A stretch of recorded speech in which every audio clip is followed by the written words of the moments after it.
The Mexican government speaking out about the deadly Navy ship crash tonight. Fox 5's Arthur Chien joins us live from the Lower East Side. Arthur, what's the latest today?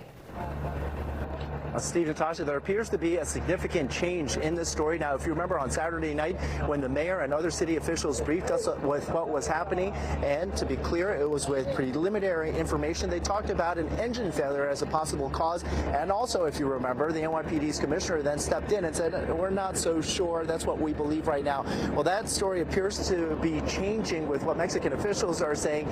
And what they're talking about does not focus. It changes the focus on the story. It does not focus on the engine room or the engine failure as a reason for this crash on Saturday night. Now let's show you some video of what has been changing here at the scene over the last hour or two.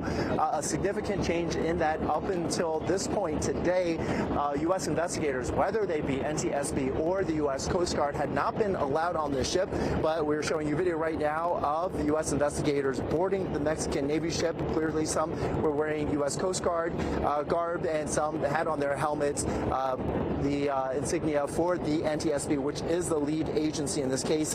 Now, on Saturday, it was just a matter of about 4 minutes when everything went wrong. The ship was to back out of Pier 17, turn, rotate, and then go forward out towards the New York Harbor.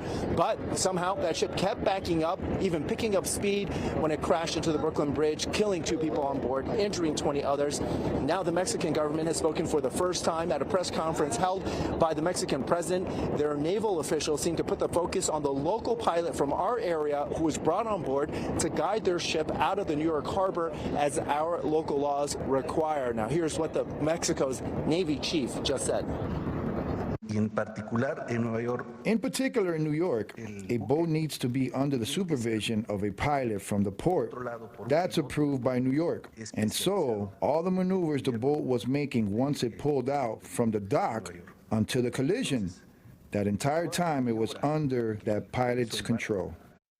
Now, Fox 5 was the first to report last night about there being a pilot on board, not the captain, but somebody who's brought on who's a local to be on board to direct that ship out of local waters. Now, we spoke with that pilot's attorney last night, who told us the pilot says he backed out of Pier 17 as planned, going at 0.3 knots. But when it was time to change direction and start going forward, he gave the instruction to the engine room, but the boat not only did not change directions, but started accelerating, going backwards. The NTSB says by the time that ship crashed into the Brooklyn Bridge, it was going backwards at the speed of 6 knots.